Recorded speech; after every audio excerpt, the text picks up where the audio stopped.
بسم اللہ الرحمن الرحیم۔ السلام علیکم ورحمۃ اللہ وبرکاتہ۔ حضرت عمر رضی اللہ تعالیٰ عنہ نے ایک سائل کو دیکھا کہ مغرب کے بعد سوال کر رہا تھا۔ آپ نے کسی سے فرما دیا کہ اس کو کھانا کھلا دو۔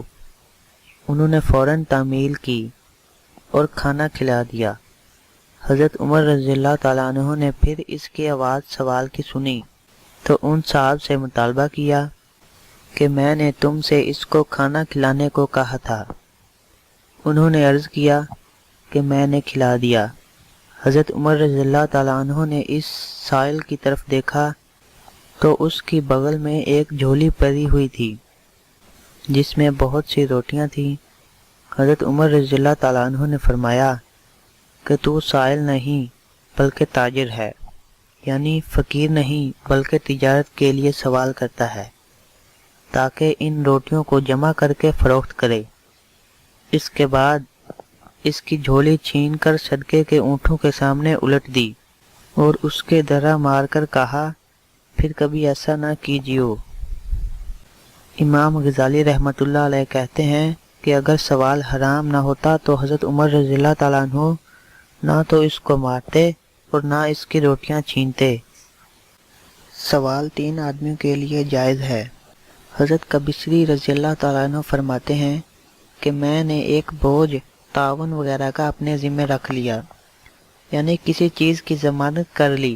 اس سلسلے میں حضور صلی اللہ علیہ وآلہ وسلم کی خدمت میں مدد چاہنے کے لیے حاضر ہوا۔ حضور صلی اللہ علیہ وآلہ وسلم نے فرمایا، ٹھہر جاؤ، کہیں سے صدقے کا مال آ جائے گا تو میں مدد کروں گا۔ پھر حضور صلی اللہ علیہ وآلہ وسلم نے فرمایا کہ کبیسرا رضی اللہ تعالیٰ عنہ سوال صرف 3 آدمیوں کے لیے جائز ہے۔ ایک وہ شخص جس نے کوئی بوجھ زمان وغیرہ کا اپنے ذمہ رکھ لیا ہو، اس کو جائز ہے کہ اتنی مقدار کا سوال کر لے اور پھر رک جائے، اس سے زیادہ کے سوال کا حق نہیں۔ دوسرے وہ شخص جس کو کوئی حادثہ پہنچ جائے جس سے سارا مال ہلاک ہو جائے، مثلاً آگ لگ جائے یا کوئی ایسی آفت اچانک پہنچ جائے جس سے سب کچھ لٹ جائے، تو اس کو جائز ہے کہ اتنی مقدار کا سوال کر لے جس سے زندگی کا سہارا ہو سکے۔ تیسرے وہ شخص جس کو فاقے گزرنے لگیں، حتیٰ کہ 3 آدمی اس کی قوم کے کہنے لگے کہ اس کو فاقہ ہونے لگا، تو اس کو بھی اتنی مقدار سوال کر لینا جائز ہے جس سے زندگی کا سہارا ہو جائے۔ ان تینوں کے علاوہ جو شخص سوال کرتا ہے وہ حرام مال کھاتا ہے۔ 2 آدمیوں کے لیے مانگنا جائز نہیں۔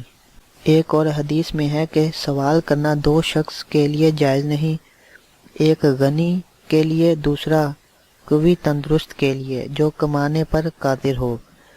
حضور اقدس صلی اللہ علیہ وآلہ وسلم کا ارشاد ہے کہ جو شخص اس لیے سوال کرتا ہے کہ اپنے مال میں زیادتی کرے، وہ جہنم کے انگارے مانگ رہا ہے، جس کا دل چاہے تھوڑے مانگ لے یا زیادہ مانگ لے۔